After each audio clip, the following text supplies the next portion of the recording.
ಇನ್ನು ಈ ದರ್ಶನ್ ಕೇಸ್ನಲ್ಲಿ ಹೋಗಿ ಬಂದು ಚಿಕ್ಕಣ್ಣ ಸಿಕ್ಕಾಕೊಂಡಿರ್ತಕ್ಕಂಥದ್ದು ಸಂಕಷ್ಟಗಳ ಮೇಲೆ ಸಂಕಷ್ಟ ಶುರುವಾಗಿದೆ.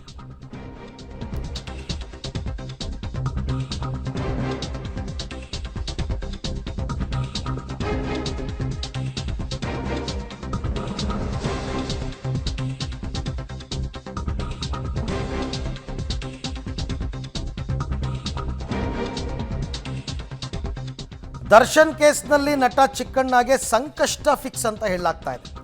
ಯಾಕೆ ಅಂತಂದರೆ ಈ ಹಿಂದೆನೇ ಅದೇ ಸ್ಟೋನಿ ಬ್ರೂಕ್ಸಲ್ಲಿ ಇವರೆಲ್ಲರೂ ಕೂಡ ಪಾರ್ಟಿ ಮಾಡಿದ ವಿಚಾರಕ್ಕೆ ಸಂಬಂಧಪಟ್ಟಂತೆ ಇವ್ರನ್ನ ಕರೆಸಿ ವಿಚಾರಣೆ ಮಾಡಿದರು. 164 ಸ್ಟೇಟ್ಮೆಂಟ್ ಕೂಡ ದಾಖಲೆ ಆಗಿತ್ತು. ಅದೆಲ್ಲ ಆದಮೇಲೆ ಇವ್ರು ಏನು ಮಾಡಿದ್ದಾರೆ, ಚಿಕ್ಕಣ್ಣ ಮತ್ತೆ ದರ್ಶನ್ ಭೇಟಿ ಆಗೋದಕ್ಕೆ ಜೈಲಿಗೆ ಹೋಗಿದ್ದಾರೆ. ಪರಪ್ಪನ ಅಗ್ರಹಾರದಲ್ಲಿ ದರ್ಶನ್ ಅವ್ರನ್ನ ಭೇಟಿಯಾಗಿದ್ದಾರೆ.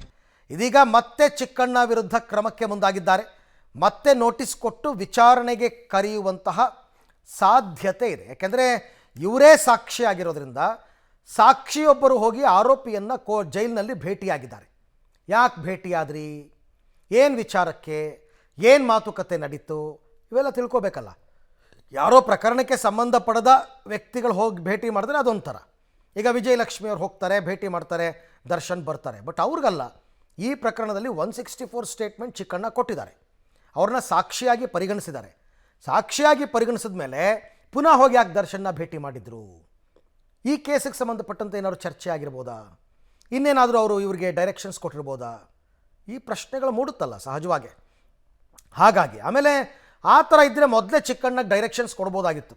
ಈ ಪ್ರಕರಣ ಮುಗಿಯೋ ತನಕ ನೀನು ಭೇಟಿ ಆಗಂಗಿಲ್ಲಪ್ಪ ಅಂತ ಅವ್ರಿಗೆ ಗೊತ್ತಿತ್ತೋ ಗೊತ್ತಿಲ್ವೋ ಮೀಟ್ ಮಾಡಿದ್ದಾರೆ. ಸಾಕ್ಷಿ ಹೇಳಿರೋರು ಮತ್ತೆ ಹೋಗಿ ಜೈಲಿಗೆ ಹೋಗಿ ದರ್ಶನ್ ಭೇಟಿ ಮಾಡಿ ಬರ್ತಾ ಇದ್ದಾರೆ. ಆ ಅಂಶ ನಮ್ಮ ಪರಿಶೀಲನೆಯಲ್ಲಿದೆ. ಅದು ಯಾವ ರೀತಿ ಕಾನೂನಾತ್ಮಕವಾಗಿ ಪರಿಶೀಲಿಸಿ ಅದರ ಮೇಲೆ ಮುಂದಿನ ಕ್ರಮವನ್ನು ಕೈಗೊಳ್ತೇವೆ. ಸಾಕ್ಷಿ ಹೇಳಿರೋರು ಮತ್ತೆ ಹೋಗಿ ಜೈಲಿಗೆ ಹೋಗಿ ದರ್ಶನ್ ಭೇಟಿ ಮಾಡಿ ಬರ್ತಾ ಇದ್ದಾರೆ. ಆ ಅಂಶ ನಮ್ಮ ಪರಿಶೀಲನೆಯಲ್ಲಿದೆ. ಅದು ಯಾವ ರೀತಿ ಕಾನೂನಾತ್ಮಕವಾಗಿ ಪರಿಶೀಲಿಸಿ ಅದರ ಮೇಲೆ ಮುಂದಿನ ಕ್ರಮವನ್ನು ಕೈಗೊಳ್ತೇವೆ. ಸಾಕ್ಷಿ ಹೇಳಿರೋರು ಮತ್ತೆ ಹೋಗಿ ಜೈಲಿಗೆ ಹೋಗಿ ದರ್ಶನ್ ಭೇಟಿ ಮಾಡಿ ಬರ್ತಾ ಇದ್ದಾರೆ. ಆ ಅಂಶ ನಮ್ಮ ಪರಿಶೀಲನೆಯಲ್ಲಿದೆ. ಅದು ಯಾವ ರೀತಿ ಕಾನೂನಾತ್ಮಕವಾಗಿ ಪರಿಶೀಲಿಸಿ ಅದರ ಮೇಲೆ ಮುಂದಿನ ಕ್ರಮವನ್ನು ಕೈಗೊಳ್ತೇವೆ.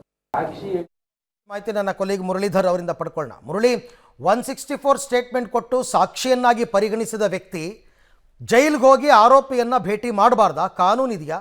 ಹಾಗಿದ್ರೆ ಚಿಕ್ಕಣ್ಣ ಭೇಟಿಗೆ ಅವಕಾಶ ಕೊಟ್ಟಿದ್ದು ಯಾಕೆ? ಈಗ ಮುಂದೆ ಏನು ಮಾಡ್ಬೋದು ಅಂತ.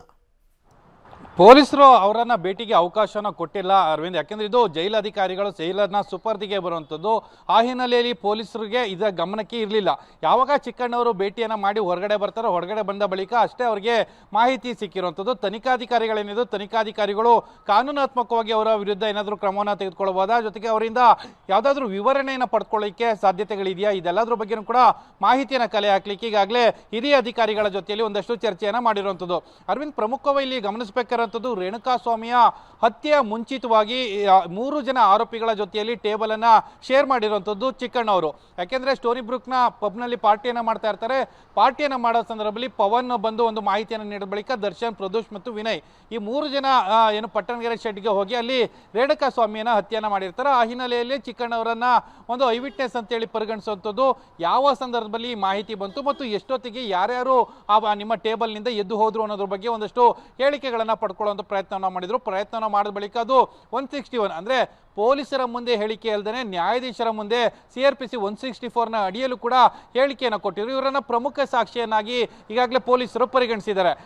ಪೊಲೀಸರು ಪರಿಗಣಿಸಿರೋ ಸಂದರ್ಭದಲ್ಲಿ ಒಬ್ಬ ಆರೋಪಿಯ ವಿರುದ್ಧ ಸಾಕ್ಷಿಯನ್ನು ನುಡಿದು ಅದೇ ಆರೋಪಿಯನ್ನ ಜೈಲಿಗೆ ಹೋಗಿ ಭೇಟಿಯನ್ನು ಮಾಡ್ತಾರೆ ಅಂತ ಅಂದರೆ ಯಾವ ವಿಚಾರಕ್ಕಾಗಿ ಭೇಟಿ ಮಾಡಿದ್ರಿ ಮತ್ತು ಆ ಭೇಟಿಯ ಸಂದರ್ಭದಲ್ಲಿ ನಡೆದಂಥ ಸಂಭಾಷಣೆ ಏನು, ಯಾವ ವಿಚಾರವಾಗಿ ಆ ಮಾಹಿತಿಯನ್ನು ಶೇರನ್ನು ಮಾಡಿಕೊಂಡು ಇದರ ಬಗ್ಗೆ ಒಂದಷ್ಟು ಮಾಹಿತಿಯನ್ನು ಕೊಡಿ ಅಂತೇಳಿ ನೋಟಿಸನ್ನು ಕೊಡಲಿಕ್ಕೆ ಈಗ ಪೊಲೀಸರು ಮುಂದಾಗ್ತಾ ಇರೋಂಥದ್ದು. ಅಂದರೆ ಕಾನೂನಿನಲ್ಲಿ ಯಾವ ಅವಕಾಶಗಳು, ಈಗ BNSನ ಪ್ರಕಾರ ಸಾಕ್ಷ್ಯಗಳ ಮೇಲೆ ಪ್ರಭಾವವನ್ನು ಬೀರುವಂಥದ್ದು ಇರ್ಬೋದು ಮತ್ತು ಸಾಕ್ಷ್ಯಗಳ ಮೇಲೆ ಬೇರೊಬ್ಬ ವ್ಯಕ್ತಿ ಇದನ್ನು ಟ್ಯಾಂಪರಿಂಗನ್ನು ಮಾಡ್ತಾ ಇದ್ದಾರೆ ಅಂತ ಏನಾದರೂ ಅನಿಸಿದರೆ ಅವರನ್ನು ಕರೆತು ವಿಚಾರಣೆಗೊಳಪಡಿಸಿ ಅವರಿಂದ ಮತ್ತೊಂದು ಹೇಳಿಕೆಗಳನ್ನು ಪಡ್ಕೊಳ್ಳುವಂಥ ಪ್ರಯತ್ನಗಳನ್ನು ಕೂಡ ಮಾಡ್ಬೋದು. ಅದಕ್ಕೆ ಇವತ್ತು ದಯಾನಂದ್ ಅವರು ಕೂಡ ನಗರ ಪೊಲೀಸ್ ಆಯುಕ್ತ ದಯಾನಂದ್ ಅವರು ಕೂಡ ಇದೇ ಸ್ಪಷ್ಟನೆಯನ್ನು ಕೊಟ್ಟಿರುವಂಥದ್ದು. ಕಾನೂನಾತ್ಮಕವಾಗಿ ಏನಾದರೂ ಅವಕಾಶಗಳಿದ್ರೆ ಅದರ ಬಗ್ಗೆ ಕೂಲಂಕುಷವಾಗಿ ಪರಿಶೀಲನೆಯನ್ನು ಮಾಡ್ತೀವಿ ಮತ್ತು ಅವರಿಂದ ಹೇಳಿಕೆಗಳನ್ನು ಪಡ್ಕೊಳ್ಳೋ ಪ್ರಯತ್ನಗಳನ್ನು ಕೂಡ ಮಾಡ್ತೀವಿ ಅಂತೇಳಿ ಈಗ ದಯಾನಂದ್ ಅವರು ಕೂಡ ಸ್ಪಷ್ಟನೆಯನ್ನು ಕೊಟ್ಟಿರುವಂಥದ್ದು. ರೈಟ್, ಹಾಗೆ ಸಂಪರ್ಕದಲ್ಲಿರಿ ಮುರಳಿ, ಮತ್ತೆ ನಿಮ್ಮ ಜೊತೆ ಮಾತನಾಡ್ತೀನಿ. ಈಗಾಗಲೇ ಒಂದು ವಿಚಾರ, ಚಿಕ್ಕಣ್ಣ ಅವರು 164 ಸ್ಟೇಟ್ಮೆಂಟ್ ಕೊಟ್ಟು ಆಮೇಲೆ ಹೋಗಿ ದರ್ಶನ್ ಭೇಟಿ ಮಾಡಿರ್ತಕ್ಕಂಥದ್ದು ಅದು ಪೊಲೀಸ್ ವ್ಯಾಪ್ತಿಗೆ ಬರಲ್ಲ, ಜೈಲಧಿಕಾರಿಗಳಿಗೆ ಗೊತ್ತಿಲ್ಲ, ಅವ್ರು ಹೋಗಿ ಪರ್ಮಿಷನ್ ಕೊಟ್ಟಿದ್ದಾರೆ, ಬಟ್ ಈ ಥರ ಮೀಟ್ ಮಾಡಬಾರ್ದಾಗಿತ್ತು